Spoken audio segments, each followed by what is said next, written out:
Ever feel like you're drowning in endless side quests and bloated open worlds? Sometimes, all you really want is a game that grabs you by the collar and never lets go. In this video, we're diving into the best linear single-player games, the kind that deliver tight and unforgettable stories from start to finish.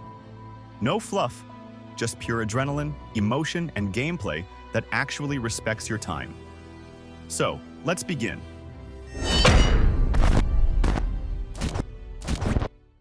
Out of nowhere, Titanfall 2 dropped one of the best single-player FPS campaigns ever, and barely anyone noticed. While other shooters were chasing multiplayer trends, this game went all in on story, pacing, and pure creativity. And honestly, it nailed it.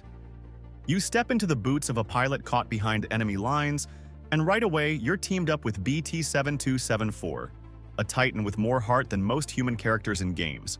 What starts as a mission turns into something way deeper, and this bond between man and machine that actually hits hard. But let's talk gameplay. This isn't your typical run and gun. Every mission flips the script.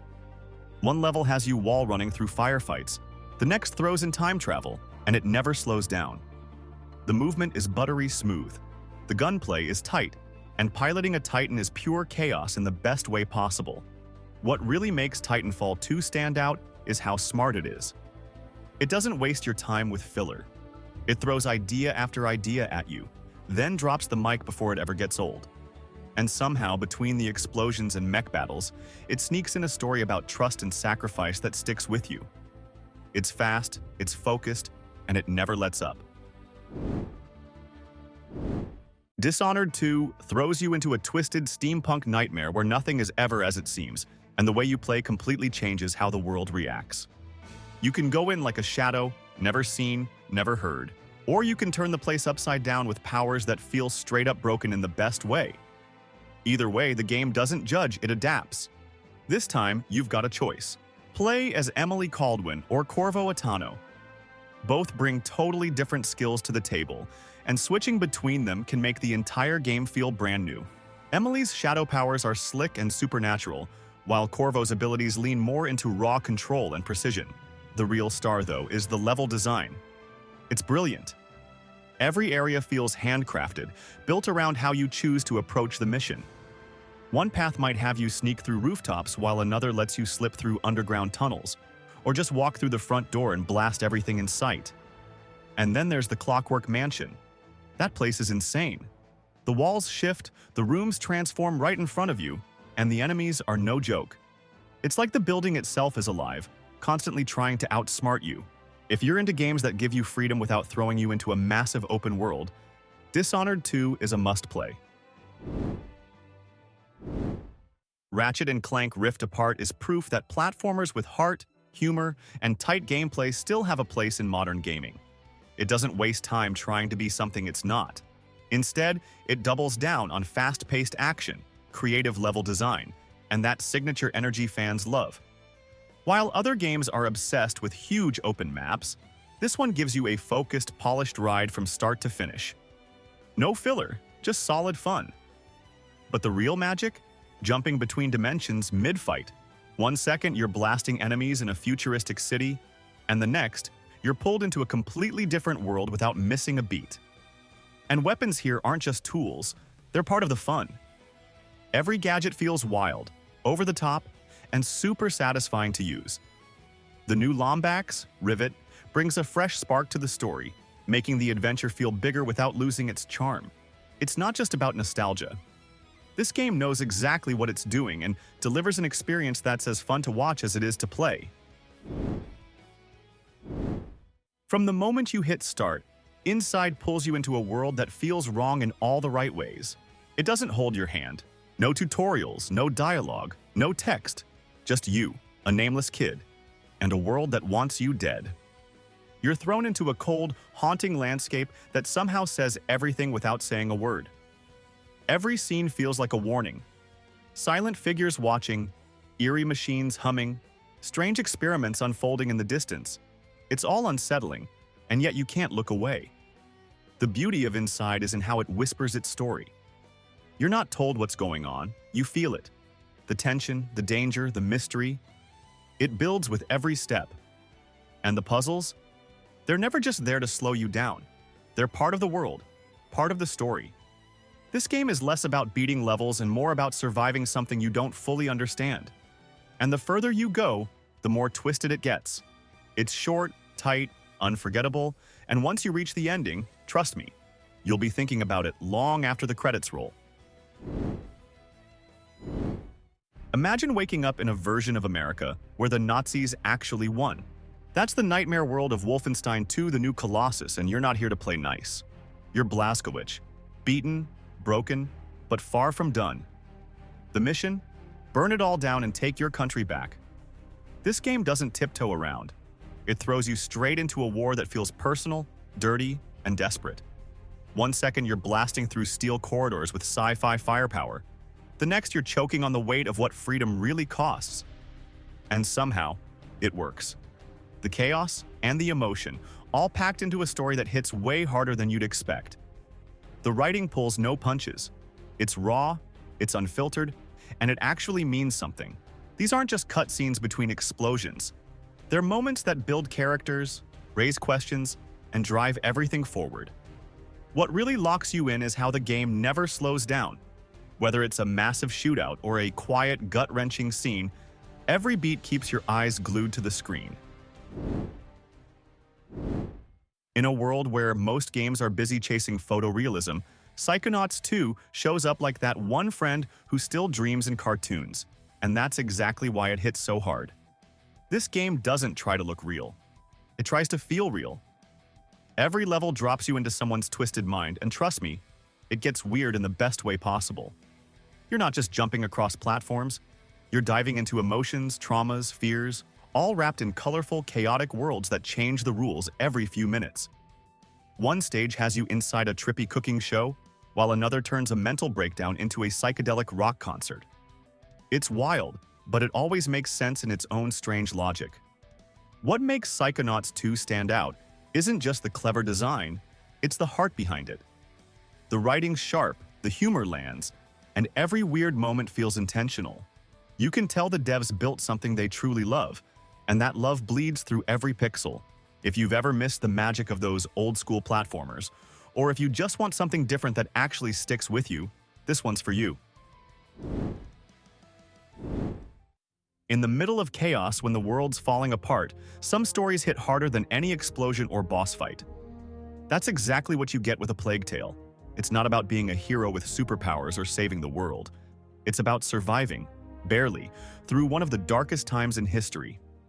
You follow Amisha and her little brother Hugo as they run from soldiers, hide from swarms of rats, and try to make sense of a world that's completely broken. There's no fancy gear here, and Amisha isn't some warrior forged in battle. She's a teenager with a slingshot, a brain, and way too much responsibility on her shoulders. Every encounter is a puzzle and every step could be your last. You'll crawl through mud, sneak past guards, and pray the torch in your hand doesn't go out. And yeah, those rats? They're not just background noise, they're terrifying, relentless, and always one wrong move away from tearing you apart. But it's not just the danger that sticks with you, it's the relationship. Watching Amisha and Hugo grow together, suffer together, and fight to hold on to what little hope they have left, it's raw. Hellblade throws you into the headspace of someone truly broken, and it doesn't hold back. You're not just playing a character, you're living her pain, her fear, her hallucinations. From the second it begins, the game wraps you in this suffocating atmosphere where nothing feels safe or certain. The voices in your ear don't stop. The world around you feels twisted, and every step forward feels like a battle just to stay sane. What really hits hard is how real it all feels. This isn't your usual mental illness as a superpower storyline. It's raw, honest, and uncomfortable. But it's also beautiful in a way. The game treats psychosis with a level of care and authenticity that you don't see often in media, let alone in games. It makes you feel like you're right there in her mind, hearing every whisper, questioning what's real and what isn't. And when the fighting kicks in, it's not flashy or over the top. It's brutal, grounded, and every enemy you face feels like it represents something deeper, like grief, trauma, or guilt. Pair that with some of the best sound design ever. Seriously, wear headphones. And you've got a game that doesn't just tell a story, it drags you through it. When it comes to pure, nerve-shredding fear, nothing hits quite like Alien Isolation. This isn't your typical horror game with cheap jump scares and predictable enemies. This one plays with your mind. You're stuck in a cold, silent space station with a creature that doesn't follow rules, doesn't take breaks, and absolutely will not stop hunting you. There's no comfort here. No super weapons, no backup, just you, a clunky motion tracker, and the constant threat of something creeping through the vents. The alien reacts to how you play. Make too much noise and it'll find you. Try to hide in the same spot too often and it'll figure it out. The AI is brutal and smart. And just when you think the alien is enough, the game throws in emotionless androids who don't flinch, don't reason, and will choke you out like it's just another day on the job. The whole vibe is isolation and dread. Every hallway feels like a trap. Every locker is both safety and a coffin waiting to happen. Sekiro isn't here to hold your hand. This game throws you straight into the fire and tells you one thing: get better or get crushed. You don't get to hide behind overpowered builds or summon backup. It's just your character, a katana, and some of the most brutal enemies ever put into a video game. You play as a shinobi, not some blank slate character you can tweak and mold. This guy has a name, a purpose, and a deadly set of skills, but it's on you to master them. Combat is all about timing, parrying, dodging, and striking with precision. Every fight feels like a dance, and if you miss a step, you're done. The world? It's a haunting mix of historical Japan and eerie, supernatural nightmares. One minute you're sneaking through snowy castles, the next you're face to face with a giant undead monk. Each area is designed to keep you guessing, and the level design constantly throws new challenges your way without ever feeling repetitive. But what really sets Sekiro apart is how raw and honest it is. No shortcuts, no easy mode. Just you learning, failing, and eventually rising to the occasion. And when you finally take down that boss that seemed impossible hours ago, that's not just victory, it's straight up triumph. Imagine waking up deep underwater, completely alone, with no clue how you got there, only to realize the real nightmare isn't the darkness around you, but the questions inside your own head. That's the kind of experience Soma delivers. It's not your typical horror game. There's no shotgun, no power fantasy, just fear, confusion, and a cold, silent ocean pressing in from all sides. You explore a crumbling research facility where machines talk like people, and people might not be people anymore. As you dig deeper, the line between man and machine starts to blur in ways that mess with your mind. It's not just creepy, it's existential. The game doesn't scare you with loud noises or gore. It gets under your skin by making you question what makes you you. Is it your body, your memories, your consciousness? And if a machine can hold all those things, is it still you? Every step feels heavy. Not because of monsters, though they're there, but because of the weight of what you're discovering. You'll sneak, hide, and solve puzzles. Not just to survive, but to try and make sense of a world that stopped making sense long ago. If you're craving a game that never lets off the gas, Devil May Cry 5 is it. From the second it starts, it's chaos in the best way possible. Fast, flashy, and straight-up fun. No boring filler, no aimless wandering, just pure, stylish combat that hits hard and looks even better. Every character you play brings something different to the table. Whether it's slicing through demons with massive swords, pulling off ridiculous air combos, or summoning creatures to do the dirty work, it all feels smooth, powerful, and insanely fun. What keeps things exciting is how deep the combat really goes. You've got tons of weapons, crazy moves, and wild abilities you can mix however you want. It's like building your own action movie, moment by moment, and the game just keeps throwing awesome set pieces and enemies your way to push that momentum even further. No matter how many times you dive in, there's always something new to master. Hey guys, if you're enjoying this video, do me a favor and drop a like, subscribe to the channel, and hit that notification bell. And if you want to go the extra mile, becoming a channel member helps a ton and gives you early access to all future videos. Thanks for the support, and now, back to the video. When people talk about epic single-player games, it's impossible not to bring up God of War. Before it reinvented itself with the newer, slower-paced entries, this franchise was pure chaos in the best way possible. And if there's one game that nailed that formula, It's God of War 3. It was an all-out war against the gods, wrapped in some of the most jaw-dropping set pieces gaming had ever seen. The combat was heavy, brutal, and insanely satisfying, and the bosses are massive, cinematic, and unforgettable. From ripping through Olympus to clashing with titans the size of skyscrapers, God of War 3 turned revenge into an art form. It didn't waste your time with side missions or filler, and the crazy part? Even now, years later, the scale and intensity still hit like a truck. Little Nightmares throws you into a creepy, twisted world that feels like a childhood nightmare brought to life. You're small, powerless, and surrounded by things that shouldn't exist but somehow do. The game doesn't hold your hand or explain anything. You just wake up and start moving, and every step feels like you're one mistake away from being caught. Or worse, it's not about cheap scares. There's no loud noise followed by silence just to make you jump. Instead, the fear creeps in slowly. The environments are gloomy, the creatures are bizarre and unsettling, and the silence speaks louder than words. It's the kind of game where the shadows feel alive and every corner hides something that wants to hurt you. What's wild is how the story unfolds without a single line of dialogue. It's all visual, told through the environment, and your characters struggle to survive. And yeah, it's tense, but it's fair. You die a lot, sure, but the game gives you enough breaks with well-placed checkpoints, so it never feels unfair. You keep going, not just to escape, but to understand what the hell is really going on. When people talk about unforgettable single-player adventures, Uncharted always comes up for a reason. This isn't just some action game with a cool story slapped on top. It's a full-on cinematic ride where every twist, every explosion, and every close call feels like you're in the middle of a Hollywood movie. From the very start, Uncharted 2 flipped the script on what we expected from video games. One minute you're climbing a train hanging off a cliff, the next you're dodging bullets in a war-torn city. And somehow, it all flows perfectly. No filler, just pure adrenaline and storytelling working hand in hand. Then came Uncharted 4, and instead of just going bigger, it went deeper. We saw more of Nathan Drake's personal life, his struggles, his choices. And even though the action was still top tier, with wild car chases, collapsing ruins, and shootouts that felt straight out of an action film, it was the emotional moments that hit the hardest. What really sets this series apart is how naturally it mixes gameplay and story.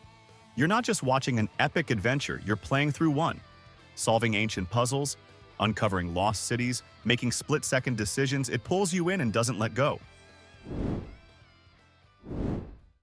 Sifu doesn't care how good you think you are. One wrong move and you're down. But instead of a game over screen, you get back up. Older, stronger, but closer to death. That's the catch. Every time you fall, your body ages. You hit harder, but your health drops. It's a brutal trade-off that keeps every fight tense. This isn't your average beat-em-up. Sifu demands real skill. You can't button mash your way to victory. You've got to read your enemies, time your blocks, and strike with precision. Every encounter feels like a high-stakes duel, and the game never lets you relax. What makes it shine is how clean and stylish it all looks. The animations are smooth, the fights feel real, and every level is packed with atmosphere. From neon-lit clubs to quiet, snowy courtyards, each stage is a masterclass in visual storytelling. And the more you play, the more it opens up. New difficulty modes, fresh challenges, and alternate ways to master your path. Trapped in deep space and alone on a dying ship full of nightmares. Yeah, this ain't your typical action game. Dead Space throws you right into the middle of a sci-fi horror story where survival means staying calm, thinking smart, and keeping your limbs intact. Literally. You play as Isaac Clarke, a quiet engineer with no military training, just a plasma cutter and a whole lot of bad luck. What should have been a routine mission turns into a blood-soaked descent into chaos aboard the USG Ishimura, a mining ship that's now crawling with twisted creatures called necromorphs. And trust me, shooting them in the head won't help. You've got to slice off their limbs if you want to live. Every corner of that ship feels like it's watching you. The lights flicker, the vents creak, and somewhere in the distance something's crawling. The sound design is unreal. Play with headphones and you'll swear something's right behind you. Now, the 2023 remake is more than just a visual upgrade. They rebuilt the entire experience to be smoother, scarier, and even more intense. No loading screens, better pacing, tighter controls. It's everything fans loved about the original, but on a whole new level. What really sets Dead Space apart is how it builds fear. It doesn't need cheap jump scares. The horror is baked into the world. It's the silence before a scream, it's the hum of failing lights, the moment you realize you're out of ammo and there's no help coming. Imagine smashing robots to the beat of a rock concert. That's basically what Hi-Fi Rush feels like. It's a rhythm-fueled ride where every move you make hits harder when you land it on the beat. Punches, dodges, combos, they all sync with the music like you're the star of your own animated music video. This game throws out the rulebook of button mashing. Instead, it rewards timing, precision, and flow. And every boss battle is like a full-blown concert, with the music controlling the tempo and your instincts leading the charge. It's intense, stylish, and insanely fun. The visuals are loud, colorful, and full of personality, like a Saturday morning cartoon turned up to 11. And the characters? They've got charm, wit, and just enough weirdness to make every scene feel fresh. If you're tired of games that take themselves too seriously, this one's a breath of fresh air. Back when Halo 3 dropped, it wasn't just another game, it was an event. Midnight launches, packed lobbies, and everyone you knew was either playing it or talking about it. This was peak gaming culture, and Halo 3 delivered on every front. The campaign still holds up. It's this epic end-of-the-world showdown where every mission feels massive. The stakes are sky-high, the set pieces are wild, and the pacing never lets you breathe for too long. 1 second you're blasting through alien hordes on foot, the next you're ripping across the battlefield in a warthog with explosions going off all around you. But what really blew people away was the enemy AI. These weren't just bullet sponges, they flanked, retreated, and actually forced you to think. Every fight played out differently, and that kept things fresh all the way through. Add in the sandbox-style combat, the variety of weapons, and all the vehicles, you had endless ways to tackle each encounter. And yeah, the multiplayer gets a lot of love, and deservedly so, but even if you never touched online, that single-player experience alone was something special. When it comes to survival horror, few games hit as hard as the remakes of the Resident Evil series. They didn't just update some graphics and call it a day. These games redefined what it means to feel tense, vulnerable, and completely locked into a story you can't walk away from. Resident Evil 2 throws you straight into the chaos of a city overrun by the undead, and every corner feels like a trap. You're low on ammo, low on hope, and every step forward feels earned. It's a masterclass in atmosphere and suspense. Resident Evil 3 cranks the pressure up even more. You've got Nemesis on your back constantly, forcing you to stay sharp and think fast. It's less about slow-burn horror and more about raw survival in the face of something unstoppable. Then there's Resident Evil 4, which flips the formula into something more action-heavy but still terrifying. You're out in some creepy rural village, surrounded by cultists, and the pacing is relentless.